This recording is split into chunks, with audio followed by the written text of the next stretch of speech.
Hello students. आज हम लोग सेमेस्टर 2 का जो प्रैक्टिकल होने वाला है उसमें एक विंड रोज डायग्राम बनाना है, उसके बारे में जानेंगे। इसका सबसे पहले इसमें जो हेडलाइन हम देंगे उसमें construction and interpretation of wind rose diagram यही देना है। इसमें ये जो है ये हेडलाइन देना है। उसके बाद आगे इसका एक क्वेश्चन देना है। क्वेश्चन के अनुसार उस डेटा के अनुसार से हमको फिर उसका कैलकुलेशन करना होगा और कैलकुलेशन के अनुसार ही वो डायग्राम बनेगा। चलो तो आगे देखते हैं इसमें कैसे किया जाता है। ठीक है, पहले देखो ये क्वेश्चन लिखोगे, construct a wind rose diagram of the following data and interpret it. इसको कैसे बनाना है उसके बारे में भी देखेंगे आगे हम। ठीक है, पहले डेटा देखो, हम लोग जानते हैं डायरेक्शन कितना है, विंड डायरेक्शन हम लोग direction north south east west, उसके बाद नॉर्थ ईस्ट नॉर्थ वेस्ट, फिर ये south east and south west, total 8 होते हैं। तो यहाँ देखो सब दिया गया है 1 2 3 4 5 6 7 8 है ना, और टोटल इतना बच जाता है। तो ये क्या है, परसेंटेज ऑफ डेज। जब भी हम विंड रोज डायग्राम में बात करेंगे तो ये वीकली भी हो सकता है, निकाल सकते हैं, मंथली भी निकाल सकते हैं, ईयरली भी निकालते हैं, ये समय के अनुसार ही निकलता है। ठीक है, तो इस वीक में नॉर्थ साइड के जो डेज होते हैं उसमें कितना परसेंटेज गया है, मतलब उस डायरेक्शन में बहा है विंड, उसके बारे में बताता है। नॉर्थ ईस्ट में कितना परसेंटेज बढ़ा है, ईस्ट में कितना परसेंटेज, ये परसेंटेज में दिया गया है डेज का। 1 डेज का जैसे होता है ना, 1 डेज है उसका परसेंट 50% अगर कहेंगे तो कितना होगा, हाफ डेज होगा, मतलब 12 घंटा होगा। उसी तरह वीक में अगर 50% हो जाएगा तो वीक में कितना होता है, सप्ताह 7 दिन होता है, 7 दिन का आधा कितना होगा, 3.5 दिन।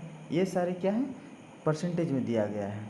ठीक है, तो इसी तरह सारा दिया गया है यहाँ से यहाँ तक। उसके बाद टोटल निकाला गया है कि पूरा डेज में या पूरा डेज होगा या वीक होगा या ईयर होगा, उसमें कितना परसेंटेज में ये बहा है। ठीक है, ये हो गया आपका क्वेश्चन हो गया। उसके बाद हम लोग जानेंगे इसका कैलकुलेशन टेबल कैसे बनाना है। इसमें कैलकुलेशन टेबल में क्या देना, पहले टॉपिक दे देना calculation table for wind rose diagram. ठीक है, इसमें क्या करना है, विंड डायरेक्शन पहले देना है। देखो विंड डायरेक्शन क्या है, पहले विंड डायरेक्शन 8 वो है, कौन कौन सा है तो वो बता दिए पिछले ही, यहाँ से यहाँ तक। ठीक है, उसका हमको ये भी दिया हुआ है गिवन, हम लोग देखें 1.75 8.67 6.33 ये दिया हुआ है। हमको क्या स्केल लेना है, अब ये स्केल कैसे लेना है वो देखना है कि हम लोग जब भी मैप बनाएंगे तो ये अगर स्केल हम ज़्यादा नहीं उसको छोटा नहीं करेंगे स्केल से, तो हमारा जो मैप है बड़ा बन जाएगा, जिसके कारण हम लोग यहाँ पे क्या स्केल लिए 1 सेंटीमीटर इज इक्वल टू 2%। तो अगर 1 सेंटीमीटर यहाँ मतलब 2% अगर होगा तो 1 सेंटीमीटर होगा। तो इस टाइप में हम लोग ये क्या लिए हैं, स्केल लिए हैं, स्केल ये हमारा है।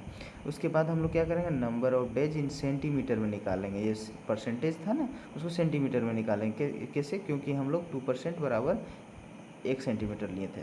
तो क्या करेंगे, सबको इसको 2 से हम डिवाइड करते जाएंगे और यहाँ लिखते जाएंगे, जितना आते जाएगा उसको यहाँ लिखते जाएंगे। ठीक है, ये डिवाइड करके आ गया 2 से, जितना भी डिवाइड किए, ये 1.75 को 2 से डिवाइड किए तो 0.87 आया। ये चीज़ है, ये कैलकुलेशन टेबल हो गया। पूरा कैलकुलेशन टेबल जब हम बना लेंगे, ठीक है, उसके बाद आगे का हम जो होंगे इसका मेकिंग प्रोसेस क्या है उसके बारे में थोड़ा लिख देंगे। ये हिंदी और इंग्लिश दोनों में लिख सकते हो, हिंदी में इंग्लिश में यहाँ बताया गया, हिंदी में यहाँ। इसमें विंडोज़ में क्या बताया गया कि विंडो रोज बनाने के लिए औसत हवा की दिशा और हवा की गति के मूल्यों को एक साइट पर थोड़े अंतराल पर समय की अवधि के अनुसार किया जाता है। उदाहरण 1 सप्ताह, 1 महीना या उससे अधिक वो होता है ना। एकत्रित पवन डेटा को फिर हवा की दिशा को क्रमबद्ध किया जाता है, जैसे बताए हैं अभी हम, ताकि प्रत्येक दिशा से हवा बहने वाली समय का प्रतिशत निर्धारण किया जाता है। ये प्रतिशत था। उसके बाद हम लोग क्या थे, उसको कैलकुलेशन किए।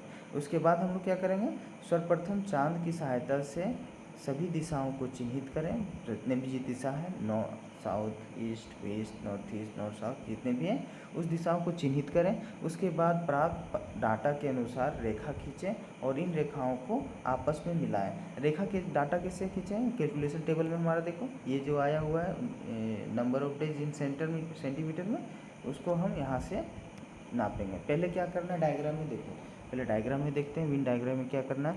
पहले हम लोग इसमें एक क्या लेना है, चांद जिसको बोलते हैं कंपास, जिसमें 90 डिग्री यहाँ होता है, ये इधर होता है ना। तो ये नॉर्थ हो जाएगा, ये साउथ हो जाएगा, ये ईस्ट हो जाएगा। देखो खींचा गया, ये नॉर्थ, ये साउथ ईस्ट वेस्ट, उसके बाद इधर north east north west north south. अब ये जितने भी हैं, अब इसको कितना सेंटीमीटर लेना है, जितने भी ईस्ट है, जैसे देखो ये ईस्ट है, ईस्ट को कितना सेंटीमीटर लिया है, इसको देखने के लिए हम पीछे जाएंगे डाटा कैलकुलेशन टेबल में। देखो ईस्ट कहाँ है, ये ईस्ट हुआ यहाँ पे, है ना, ये ईस्ट हुआ, ईस्ट का कितना है 3.16 आया है, 3.16 आया। तो हम क्या किए यहाँ पे, यहाँ से नापें, ये कहाँ से नापना है, बीचों बीच से नापना है, ये नहीं कि उसके साइड से नाप लेना है।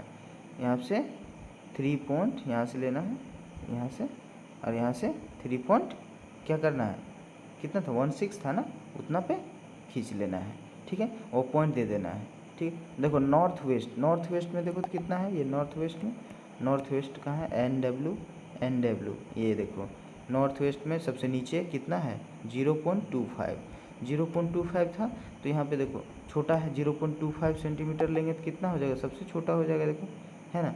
इसी तरह सब बनाना है, इसको सब डायरेक्शन में वहाँ दिया गया है, उसको हूबहू इसी तरह साफ़ सुथरा बनाना है। उसमें हेडलाइन यहाँ विंडरोज डायग्राम देना है और यहाँ लिखना है showing wind direction and number of days in percentage. और सबसे मेन, हम जब भी स्केल बनाते हैं इसी में सब फंस जाता है। जो स्केल हम यहाँ लिए हुए हैं उसी स्केल में बनाना, बड़ा ना छोटा। ये जो खींचा गया है यहाँ से लेकर यहाँ तक लाइन, वो 3 सेंटीमीटर, 1 2 3 1 2 3 सेंटीमीटर लेना है, 3 सेंटीमीटर होगा। उसके बाद बॉक्स दे देना है, फिर बीच में देना है, उसके बाद ऊपर रखना, नीचे रखना, ऊपर रखना, नीचे रखना। तो ये क्या है, 1 सेंटीमीटर स्केल लिए हैं हम, ऊपर में जो स्केल लिए हैं उसी स्केल को नीचे दे दर्शाना है। ये नहीं, हम लोग क्या करते हैं, इस स्केल को कोई अच्छा दिखने के लिए बहुत बड़ा छाप देता है, वो नहीं, वो स्केल नहीं हुआ, हम जो स्केल बनाए वही स्केल छापना है। तो यहाँ से यहाँ तक 3 सेंटीमीटर देना है, और जो जो लिखा हुआ नंबर ऑफ डेज परसेंटेज, यहाँ पे 2%, यहाँ पे 2%, यहाँ पे 0, यहाँ 2%, यहाँ 4%, यही स्केल छापना है। यहाँ पे लिखना है स्केल तो हम यहाँ पे लिखा हुआ नहीं है, लेकिन इसको यहाँ पे स्केल लिख देना है, ठीक है, यहाँ पे स्केल लिख देना है ऊपर में, सॉरी, यहाँ स्केल लिखना है, ठीक है, हो गया।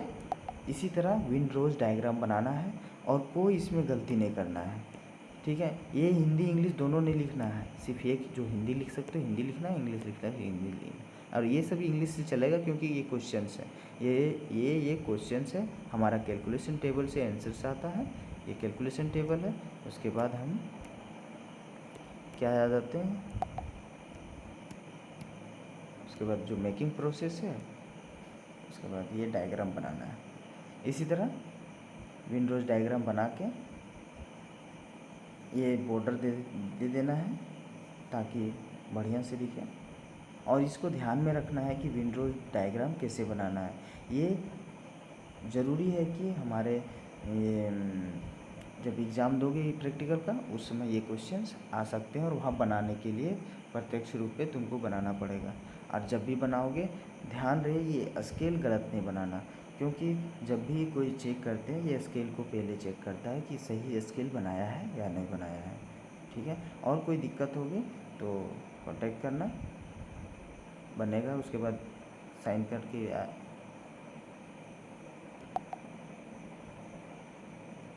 चलो आज के लिए इतना ही,